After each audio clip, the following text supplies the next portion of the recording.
Ce qu'on a constaté depuis qu'on a commencé à la commission à étudier la criticité des matières premières, c'est qu'il y avait un grand nombre, maintenant jusqu'à 34 matières premières, pour lesquelles on dépendait en termes de sécurité d'approvisionnement de pays tiers où la production était énormément concentrée. On parle parfois de concentration de plus de 95-97% pour certaines matières premières critiques, comme le magnésium, comme les terres rares.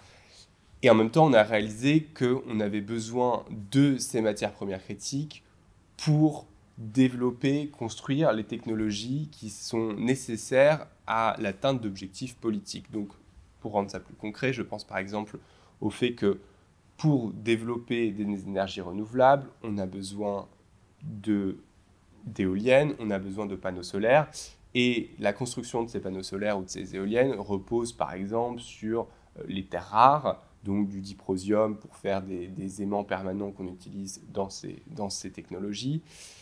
On a besoin évidemment pour faire des batteries, tant pour le stockage énergétique que pour la flotte de véhicules électriques qu'on ambitionne de développer, de lithium, de cobalt, de nickel. Alors il y a des alternatives qui sont en train d'être développées, mais pour l'instant, on a besoin de ces matières premières critiques.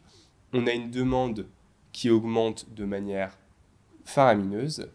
Par exemple, on aura besoin de 57 fois plus de lithium d'ici à 2050.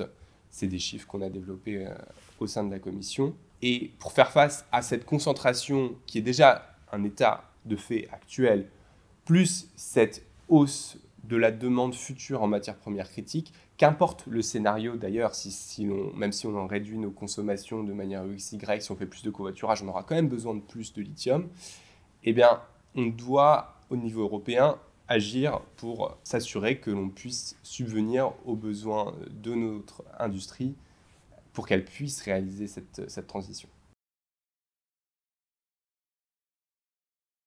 Après l'appel des chefs d'État et de gouvernement européens suite à l'invasion de l'Ukraine, on appelle ça la déclaration de Versailles, la Commission s'est saisie du sujet et a décidé de proposer une proposition de règlement dit le Critical Raw Materials Act, ou le règlement européen sur les matières premières critiques, CRMA pour les intimes.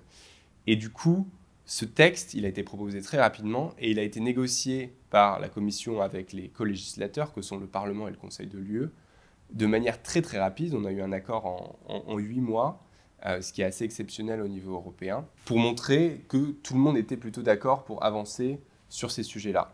Concrètement, dans ce texte, on se fixe des objectifs en matière d'extraction au niveau européen, en matière de transformation des matières premières critiques et de recyclage, ainsi que la diversification vis-à-vis des partenaires extérieurs.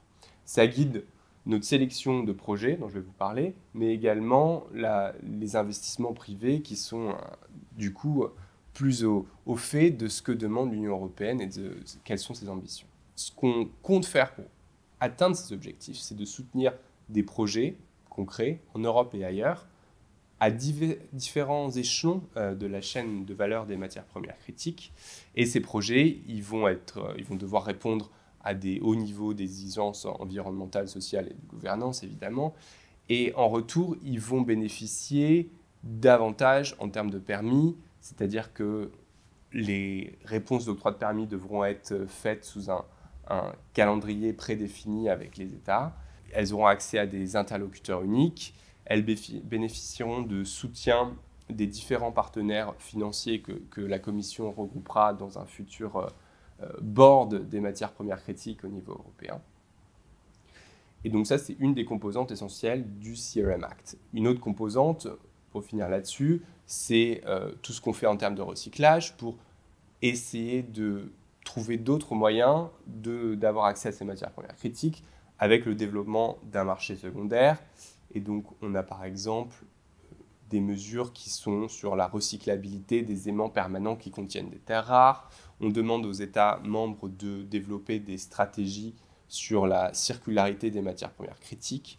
On s'occupe des déchets extractifs, donc dans d'anciennes mines par exemple, pour pouvoir agir sur ces anciennes mines et récupérer des métaux, des minerais directement là-bas.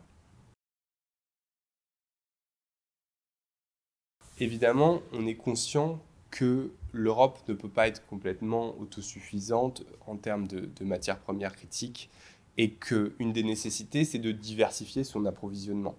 Donc de se développer des partenariats et des accords commerciaux avec des pays tiers.